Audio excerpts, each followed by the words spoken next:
Good morning. How are you going?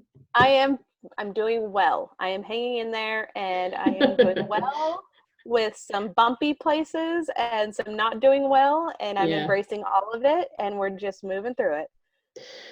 I know. It's that thing of people keep saying we're all in the same boat. It's like, we're not quite all in the same boat, but it's the same storm, the same ocean, same struggles, I suppose. Exactly. Yep. Oh, so for people who aren't familiar with your work, do you want to give us a little bit of an idea of how did you come to birth work? What drew you to it? Why do you do what you do?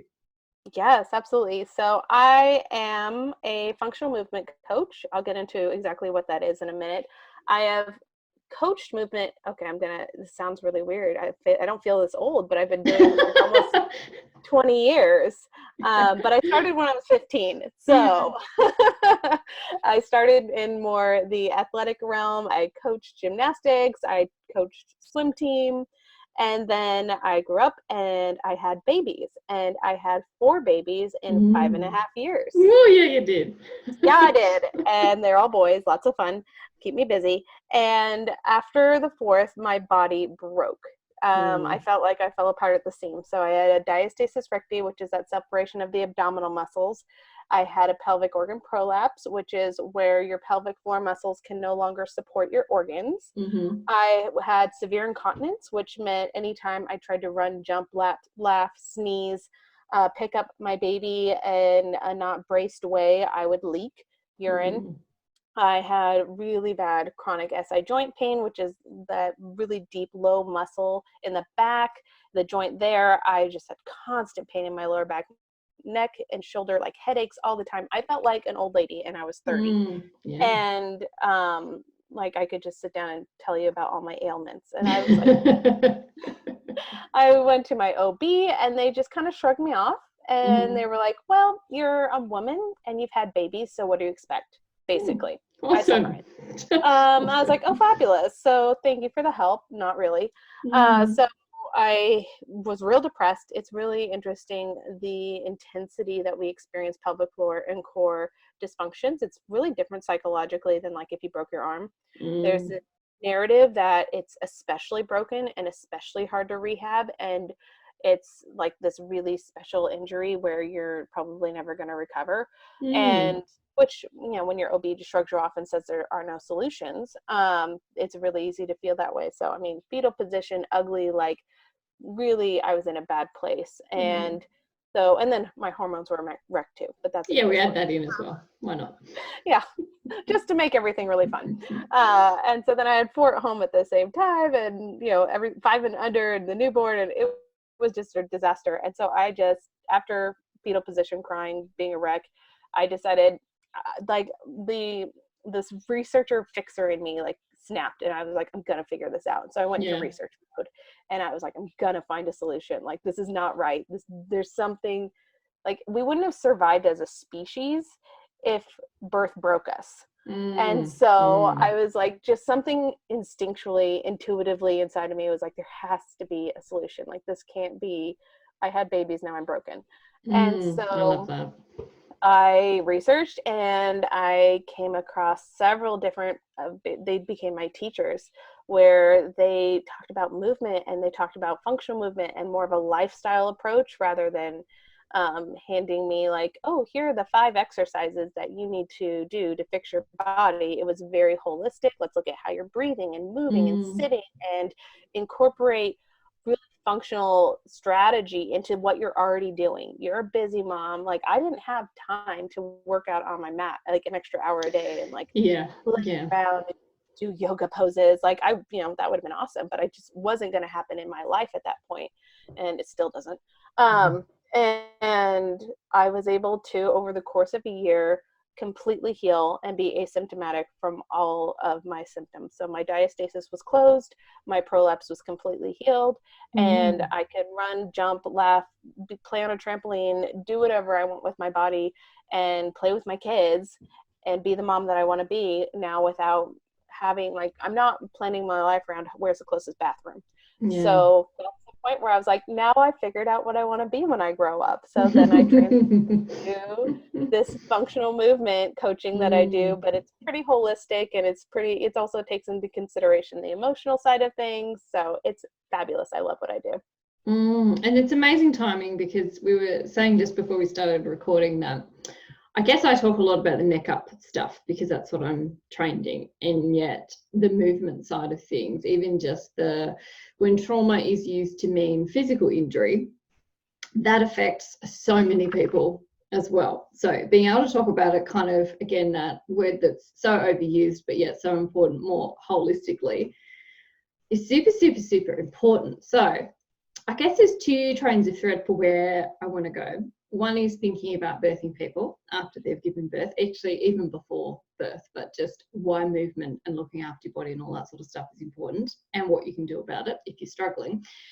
And then talk about birth workers who we know are on their feet all the time, lots of nervous system activity, how to really get back into that embodiment kind of stuff. So if we start with even just that question, I suppose, why is it important after birth that you don't just go back to your OB at 6 weeks or just your midwife, which is not to say like just, but why do we need more? Why is that important?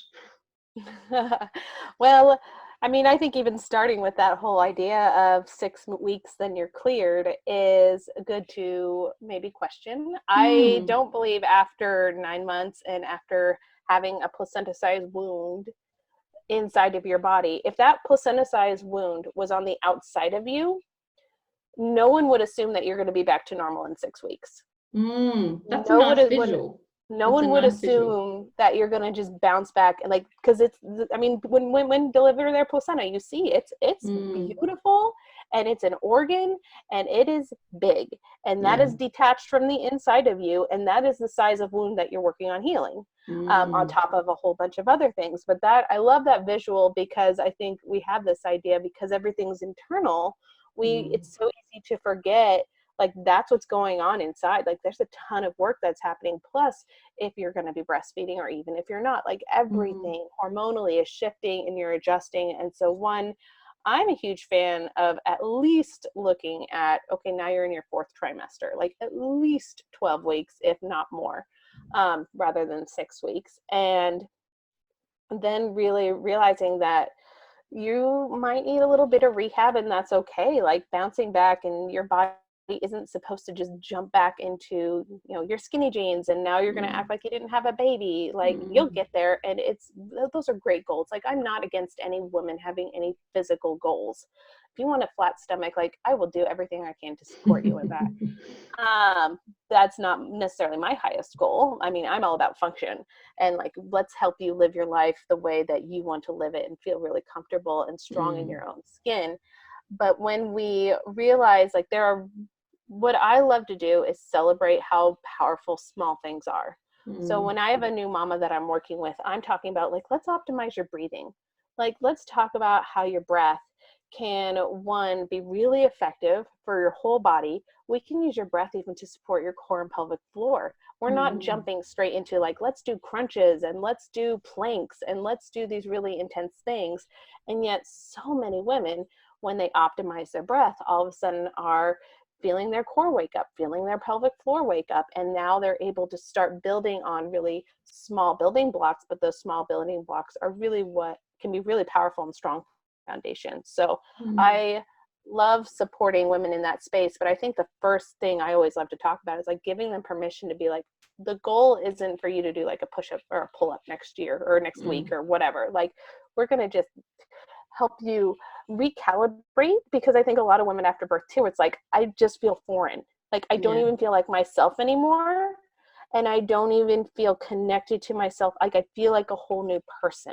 And that can be it just can be discombobulating. Like, wait, who is this? Like, now technically it's me, but it doesn't even feel like me. And so I love to use movement let's use movement to get to know yourself again.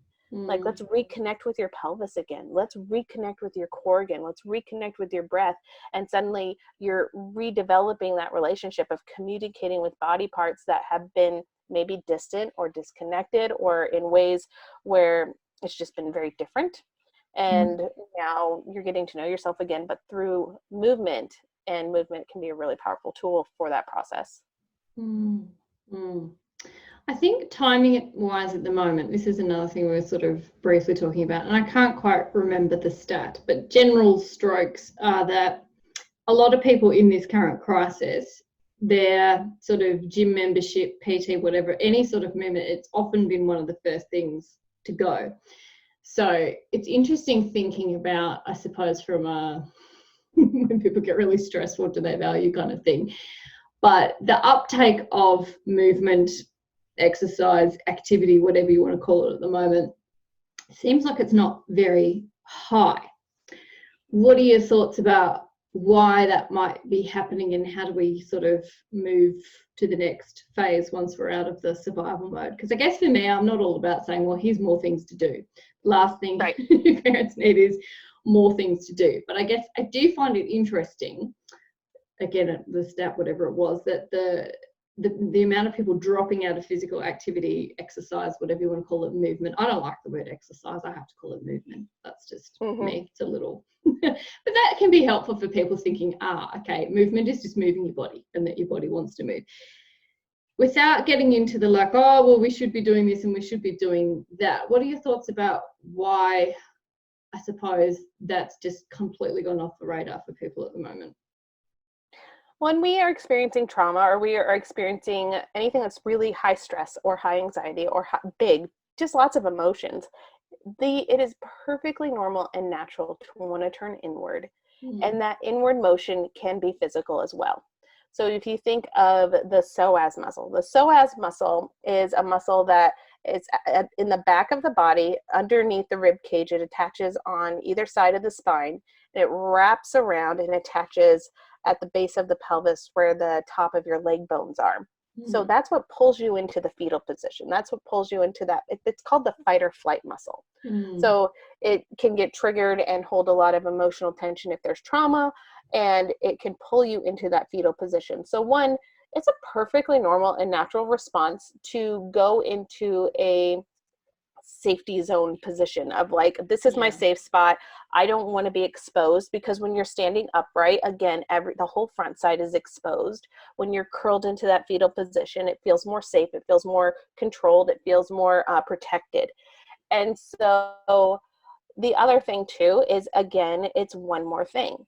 That's how movement is presented. I don't use the word exercise as much as I use the word movement, because exercise is presented as one more thing. So I like to talk about how a lot of times our life, we look at, everyone gives you there's a separate box for everything. There's this box for your kids. There's a box for your marriages. There's a box for your mental health. There's a box for your physical health. There's a box for your spiritual health. There's a box for there's just so many different boxes.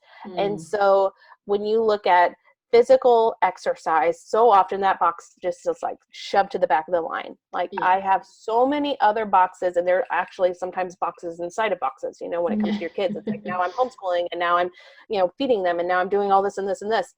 And so when it comes to that physical movement, it just a lot of times gets shoved to the back. And what I love to teach is talking about, one, again, delineating between exercise and movement. Like, it doesn't have to be this separate time in these separate clothes in this separate space that you have to somehow figure out how to make that happen in your life, where you're like, that's just not going to happen.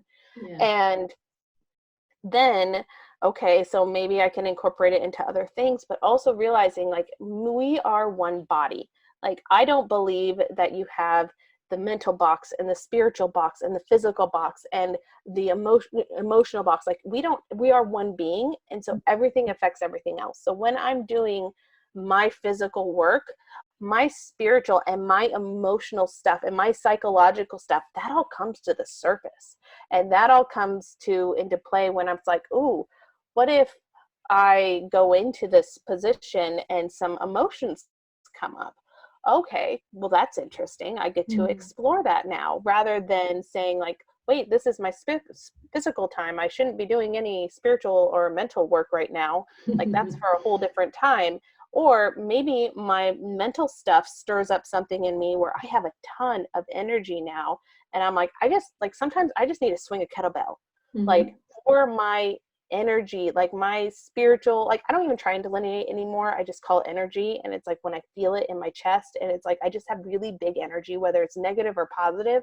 Sometimes I need to sit still and breathe and meditate. And sometimes I'm like, I just need to move my body. And I need to swing something big in in a way that's safe for me, where I know I'm not going to injure myself, or I need to just run down the street and back. And sometimes I'm like, I don't even know how my physical body moving in a big way fixed it, but it fixed it because I was able to move that energy. And so sometimes when we can present it more in that way to parents, of you crawling around on the floor and playing Legos with your kid, that counts as movement. You going on a walk with your family, that counts. Like, you did it, good job. Like, and where we celebrate these small things and realize it can be incorporated into our everyday life, and then it's actually multi-purpose, because I don't get to experience full freedom unless my body's a part of the equation. Like, I can't just mentally, like you were saying, from the neck up, I can neck up it all the time. And I mean, I love my therapist. He is a godsend. I mean, like, he's on speed dial. Like, I am not at all like one is better than the other, but they work so well in tandem. Okay. I think let's do some of the thoughts that might be going through some people's heads. So for some people who are in a position where they've had a big tear, they've got incontinence, maybe there's a prolapse, maybe there's muscle separation, there hasn't been necessarily a whole lot of, I don't know, help with that yet, in terms of like, well, if it's not the like pat on the back, poor love, you know, you had, I mean, I had a little bit of that, the like, oh, this baby's kind of ruined your body, poor love kind of thing. But almost, as you were saying before, with the like, yeah, well, this is what happens, you know, you had a big baby, and oh, you had a big tear, or you had whatever. But the person who's still sitting in that, like, oh, okay, I hear what you're saying, but like, where do I even start? What do I do? Who do I go see? How do I know what's safe to do? Someone who's sort of still in that, like, oh, I'm entertaining the idea of what you're saying is, what do you mean I can heal my muscle separation? What do you mean I can do this and not pee myself? Like, might be that that's all very well and good for you, but you must be some unicorn over there. So let's start talking people through the early strokes of like, okay, how do we get from that point to like mythical unicorn lady over here who's saying she's got 4 kids, and how do we do that?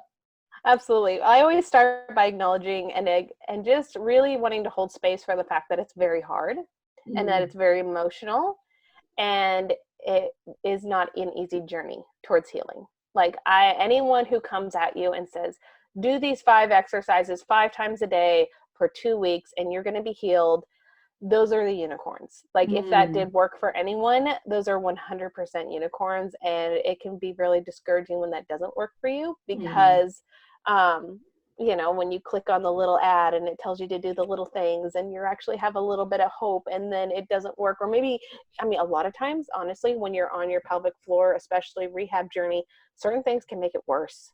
So you are diligent and you try to do the thing that you think is good for you, and all of a sudden now your symptoms are like 3 times worse, and you're like, I mean, it would have been better off if I'd done nothing.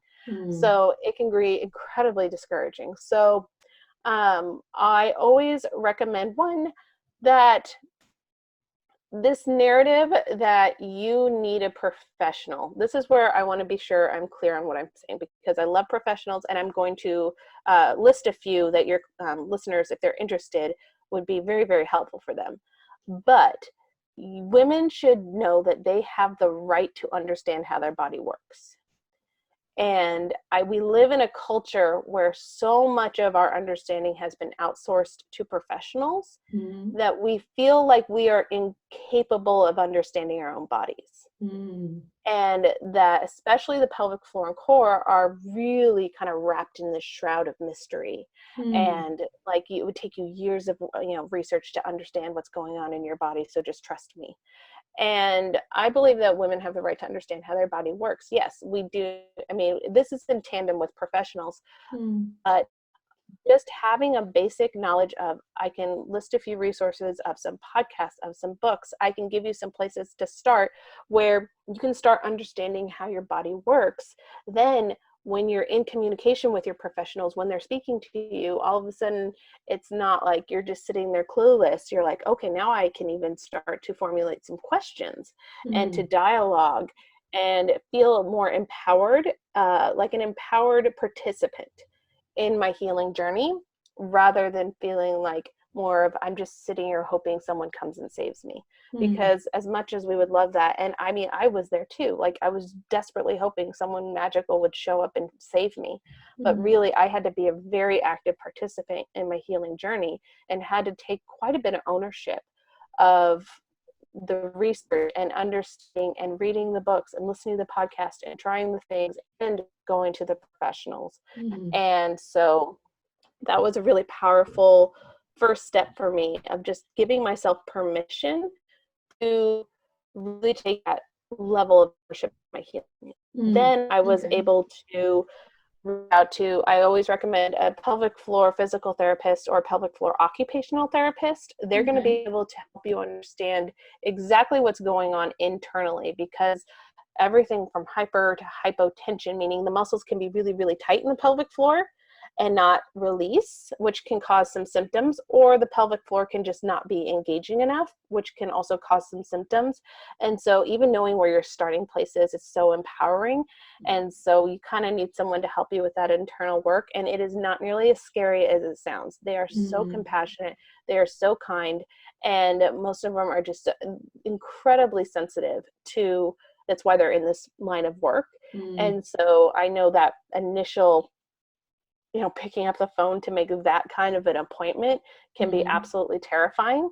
It can be terrifying because it can feel like a nail in the coffin. Like, even if I'm terrified that I'm broken, but unless a professional has really told me for sure, there's that little bit of hope of maybe I'm not.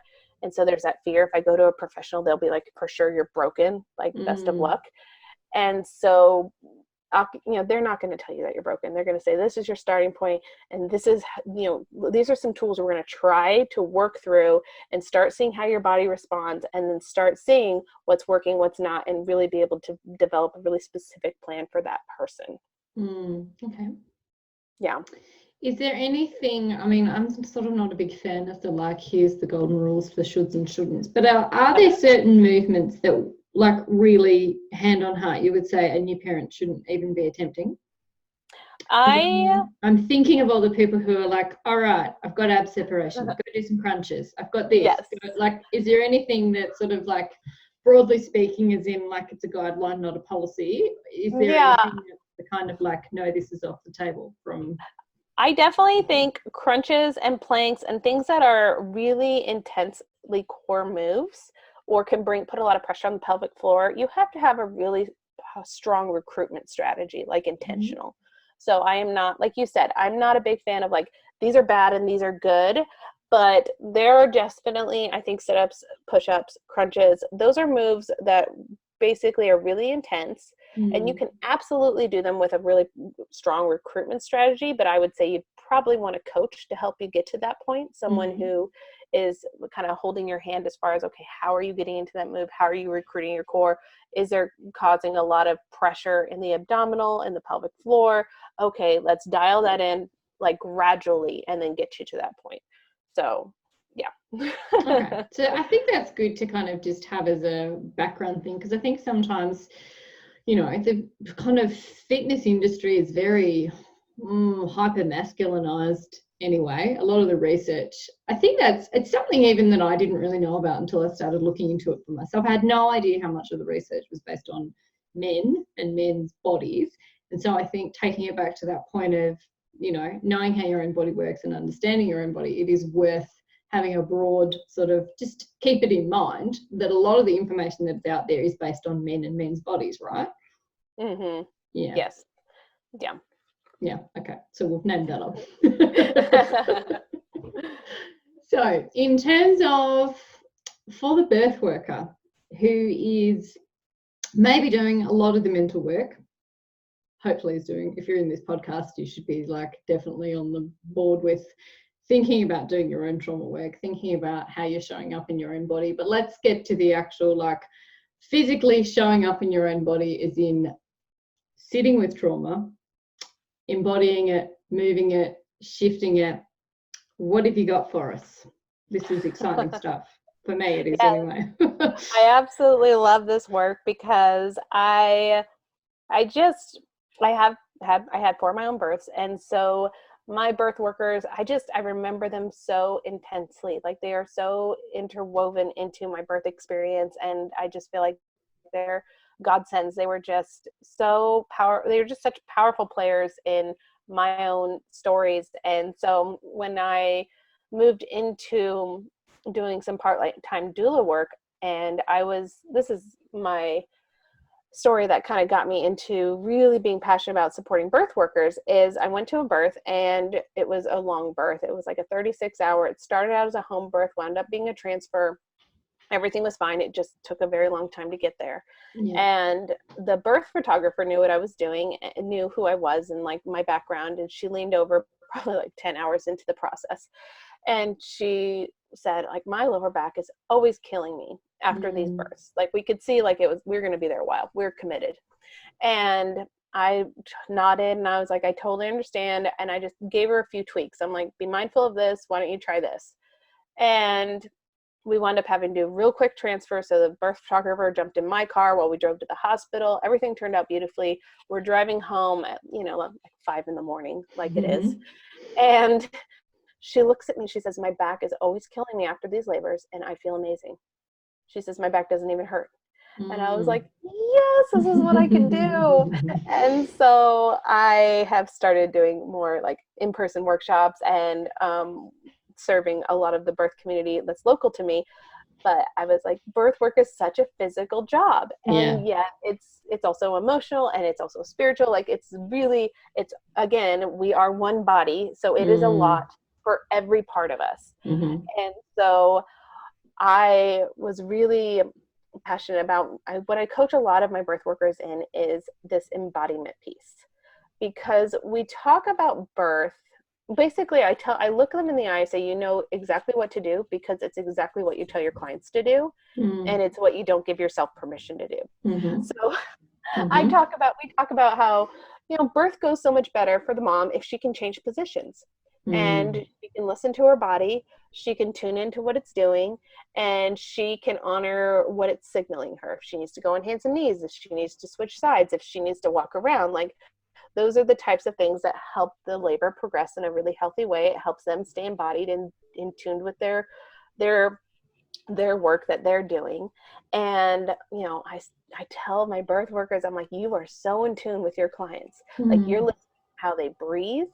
You're watching their facial expressions. Like, you're picking up on all these little cues, because you're seeing, like, are they in the zone? Are they starting to lose their zone? Are they starting to, maybe fight and resist? Are they starting to panic? Like, we're really tuning in, because we want to pick up on that before it, goes too far. Like, we got to kind of see that initially. And so birth workers are so in tune with their client. And I believe there's almost this lie that if you are not giving 100% of your attention mentally and physically and emotionally to your client, somehow you're selling them short. Like, you're not serving them to your fullest capacity. And so any amount of self-embodiment, self-connection feels like a disservice to their client. And so there's almost this internal resistance to even what I'm about to say, because it doesn't feel like it is the best service to their client. But we all know this. We all know, like, what I like to zoom out and say is, how do you coach your new mamas with their baby? Because there's that tendency to everything's about the baby, and there's such a lack of self-care. And we coach our mamas like, hey, if you don't take care of yourself, you're not going to have anything to give to that baby. And it's okay to take a shower. It's okay to take a nap. It's okay to just stop and make sure you're drinking and you're eating and taking care of yourself. So this is where I'm like, there's so many parallels, and birth workers just kind of look at me and they're like, yes, I know. Yep. So I'm like, in a birth, what if you could create a few rituals where you're in a habit of checking in with your own body? Of whether it is you give like a few like hip circles, where you kind of almost like you're wearing a tiny little hula hoop, where you can move your pelvis and get your back, just kind of work out any of the kinks every now and then. Even reaching up over overhead and doing a few side bends. Like just whatever it is that helps you connect with your body, do a quick check-in. How am I feeling in my body? How am I doing? Am I feeling any, this internal like building up of tension? Can I just kind of meet myself where I'm at there, work it out? It's literally like a 10-second practice. It's not something where it's like, I need to leave this birth and do a half-hour yoga session. I'll be back. And this is, again, honoring that these small shifts really make a massive impact and they matter. Yeah, they do. So many of my clients, it's like, okay, if I can make a ritual, if I can do a habit of between contractions, I do this little check-in, a little tiny ritual, a few things that will serve me and my body, then I'm back in the zone. I'm back in the space. And then I can catch these little tiny signals, because a lot of my birth workers will tell me, I will have an amazing experience with the birth. Even some of like my clients will say like, I have chronic pain. Like I hurt all the time, except when I've had a birth. All of a sudden it's disappeared. And to me, that's a signal of complete disembodiment. Like I am so not in my body and I am so present with you. And yet then they leave that birth and they feel like they get hit with a ton of bricks. Like, yes. Wow, that was rough. That was a lot. Like either it's a headache, it's back pain, it's feet pain, it's everything pain. Achiness, like soreness, and even like hunger, thirst, all of this, where it's like my body, I was so disconnected from what I was getting signaled that all of a sudden now it's hitting me massively. So I love to talk about not like these are the 5 exercises you should do, but more like let's use movement as an embodiment tool so that you can stay connected to yourself. Then you don't necessarily have to experience that ton of bricks. Yes, birth is hard. I'm not saying like, oh, magically, like you're going to feel like you just woke up from an amazing nap, but you will feel so much more connected and it won't be a ton of bricks, which I think is really powerful. Yeah, I think so too, because I think there is absolutely that tendency to go into a birth and you're on. And we're not meant to be on, like go, go, go, go, go, go, go, go. Just it's like the accelerator, and then it's like the accelerator's on and then you crash into a tree. Right? There's ways to like put the brakes on throughout the process that isn't, as you say, it's not ignoring your client, it's not, removing yourself from the situation, but it's doing like check-ins to make sure that you are actually still present in the moment. And I think that becomes, I've talked about this before, it becomes especially important when things do start to unfold in a way that makes your brain go, oh, I've seen this tree before. And for some people, it might be a tone, it might be a type of presentation. Oh, there's, like shoulder dystocia, I think is a really like, it's not necessarily a common thing, but it's a common place where I hear of people go back and they don't consciously go back, but their brain goes, oh, I know what this is. I know what the protocol for this is, but also it goes back into that muscle memory of how did you think before? How did you behave before? How did you hold your body before? And so emergency situations or even just situations where your brain sort of flips back into the like, yeah, same tree, same story, same response. And I think I've heard so many people lately talking about I didn't even know I did that until you mentioned that I did it. I'm like, yeah, we all do it. It's like your brain thinking it's been really helpful, going, here's the file for that, here you go. And unless you take yourself back to this is this birth, this is this parent, this is this day, this is this hospital, this is this whatever, it's very, very, very, very easy to slip back into an old response. And part of that, I think, can be the freeze, like the literally freezing, like something's happened, holding your whole body, almost holding your breath, and then forgetting to come back into it. So that is super, super, super important for people.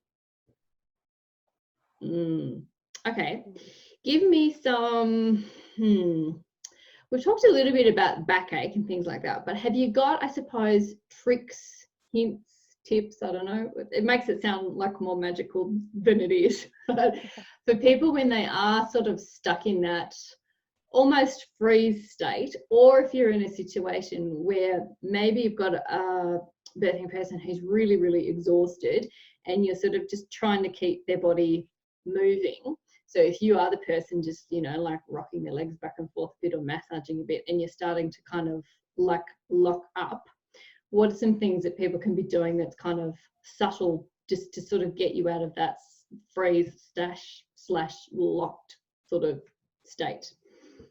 Yeah, I love to bring awareness to the pelvis and how we move from the pelvis or we don't move from the pelvis. So one simple way that I like to talk about this intentional movement of doing things on purpose to support your body, and it is, again, not the separate exercise, but it's understanding a little bit about how your body works and knowing how you can support it. So it's a self-advocacy, it's a self-understanding, is understanding how we bend over, because a lot of birth work, it's a lot of upper body stuff and it's a lot of bending over. And so if you think of how we bend, a lot of times we'll bend at the waist. So if you think like you're going to curl down to touch your toes, the spine is doing a lot of the movement, which in and of itself, again, I'm not labeling anything bad, that is not supportive long term, because it's not utilizing the big beefy muscles you have in the backside of your body. The back of your legs are these hamstrings and they're awesome and huge. And then you've got your glutes on your butt. And then the back is designed to stabilize the spine. And so I like to talk people through, it's interesting on a podcast, but I'm going to talk people through this, is if you go into a real mini squat, like you just hinge a little bit at the waist, if you a lot of times we'll let our toes drift over, our knees drift over our toes. And when our knees drift over our toes, if people are standing, they can try this with me. They'll feel the front of their legs kick on. The front of the legs are there to activate and make sure they don't fall over. If you shift your pelvis back so that your knees are stacked over your ankles, now we're recruiting the back side of the body. Now we bring our awareness to our spine, and a lot of times we'll kind of curve into that C position. But if instead we hinge at the waist, where instead of our tailbone pointing towards the ground, our tailbone untucks a little bit, and we come into that pelvis a little bit untucked position, now the spine is opening up a little bit. And then we travel a little bit up to the rib cage. When we come into this position, a lot of times the rib cage can want to fall towards the floor. So then we have this really deep arch in our back. So just inviting the rib cage back into your body. So the pelvis has still got this gentle untuck, but the rib cage is in our body rather than collapsing towards the floor. This is a very strong position to be supporting your clients in. Not because the other position is bad, but because here we're utilizing our very large supportive muscles that are designed for more that long-term, like more of a marathon environment rather than the front of our body, which we do tend to gravitate towards using the front of our body. But when we can shift back and use the back of our body, it's more supportive for long-term. So even it's really interesting. So when you think of mindful movement, you don't often think of stress and anxiety and emotions, but there was a study that was actually done that shows when you pay attention to how you are moving, you will lower your stress and anxiety.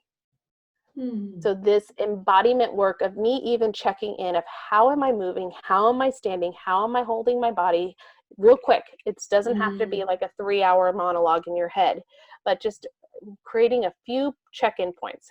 Where's my pelvis? Where's my rib cage? Okay, I'm going to be in a really strong position. Now I'm back in the moment. That in and of itself, that practice, which again plays into what I was saying before, is we are not all these different separate compartments. This is it's a physical check-in that supports your emotional well-being, which I just trip out about. This is what I love about my work because it's so powerful. Now that you've done this physical check-in without even having to go through 5 different checklists, just that one, you now are supporting all the other aspects of your body. So that is one of the ways that I coach my clients on supporting themselves in the middle of a birth. Love that, because it's practical, it's useful, it's some of this is, it's about habit forming, I suppose, and making new habits. So another one that I like to talk about as one to kind of finish off is, I often think about the birth worker who's getting into their car, and I think the car is often the place where things just slowly start to like let go. And I know a lot of people listen to this when they're driving. So if there was kind of one thing you could suggest that's something to start pairing with the, like, let's say they're like, oh, I forgot to do all of that, but now I'm in my car and I'm about to drive off, because that's where I like to kind of try and hit people with the, like, all right, hands on the wheel, and then you go, yeah, I didn't do any of that. What's something that someone could, like, realistically, I have a few ideas, but let's just add to the, resources, I suppose. Something that someone could do in the car. If they're literally sitting here now, about to go to work, they've finished a birth, they're on their way to the birth, wherever it might be, that's your little bubble. There's not a lot of room, but is there something, a suggestion that you might have for just all right, I'm in my car, now what? Just one thing. I'll give you two. I'll give you one super practical physical one, and then one more like, getting into my woo-woo side.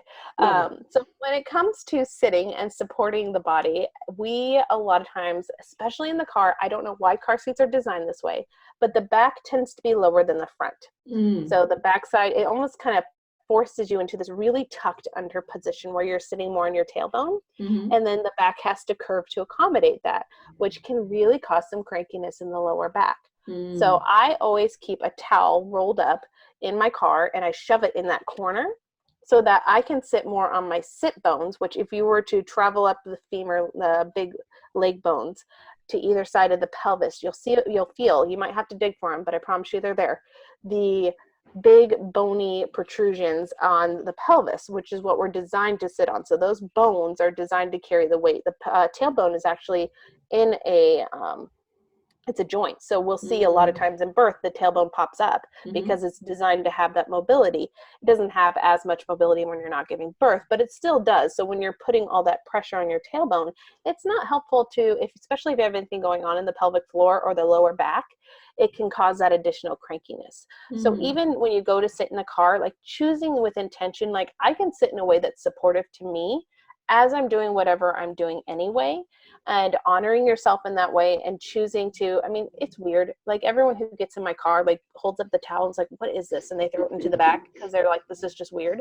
But it's my way of, one, honoring my body, and two, like choosing to prioritize myself in a very simple way.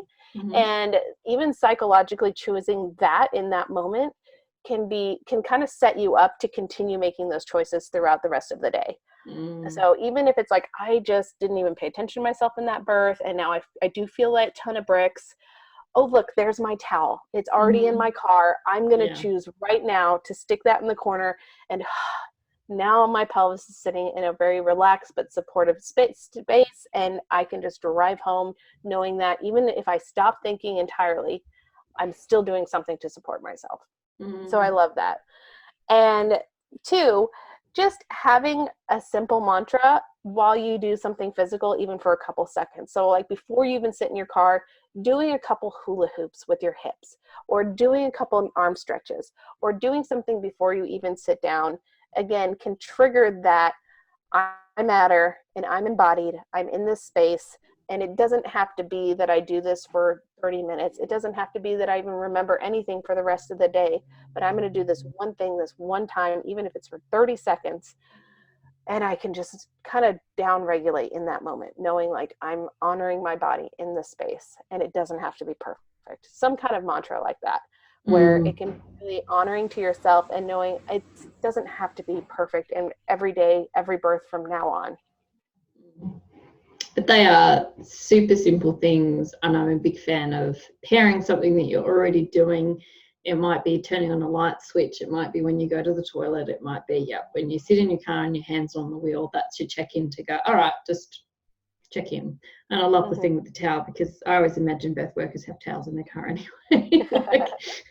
They just carry them around for years and years and years and years to come, because you're like, you never know. You never know. Exactly. Oh, love it. Is there anything we didn't cover that you wanted to cover? I would just say that learning to do the work, like you always talk about, as far as asking yourself the questions and being comfortable with exploring them and not having to feel like you have to do everything perfectly at once, is just a really good reminder, whether you're a postpartum mama or a birth worker that is wanting to maybe live a little bit more embodied, a little bit more in their skin. The fitness industry especially really pushes this, like there's no excuses, and if you have time for this, you should have time for that. And there's so much shame motivating, especially when it comes to fitness, and that just makes me angry. So I'm here waving my little flag saying, like, there is no shame. It is a journey, it is a process, and any little thing that you do 100% counts. Like, it counts and it matters and it makes an impact. And so not minimizing the towel in the car, not minimizing the couple stretches that you're doing, not minimizing sitting on the floor with your kid instead of sitting on the couch. Like, you made a choice there, and it was a big choice, and it matters. And now you're getting extra mobility in your hips, and that's amazing. And so really, when it comes to fitness, like, just being really intentional about what messaging you allow to be in front of you, and like, especially like who's on your Instagram feed, who's on your Facebook feed, and if it makes you feel smaller and less than and yucky inside, maybe think about not following those people, and really being intentional with like celebrating the small things and finding people who will do that with you. I think there's some really gold nuggets in there, and it often is in the simple things that we are forgetting, especially in the time that we're in now. I think that's another thing we talked about before, is just remembering that survival mode is a real thing. And if the best you can do is just get up and move a bit, whatever a bit looks like not setting yourself up for the time of self-actualizing Yes. at the moment.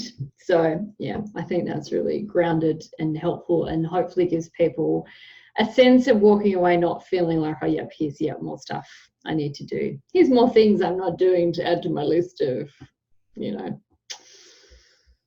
they're just never ending list. Because this is the thing too, like, I often see that world, which is well-meaning, but it's hyper masculinized also, in the sense that there's sometimes this sense of like, here's a goal and then you tick it off, and then you tick it off, and then what? Like, you just come up with another goal. Like, it is a lifelong practice. It's not like a thing to tick off a list. We've got enough of that going on. So is there anything you want to plug that you're doing, offering? Oh, sure. I am Erin Underwood Movement. I'm on Facebook, Instagram, and that's my website, Erin Underwood Movement. I am offering, I have like a 4-week pelvic floor and core like online class. So if anyone really is interested in starting to move in a way that's supportive to that, that would be a really powerful place to start.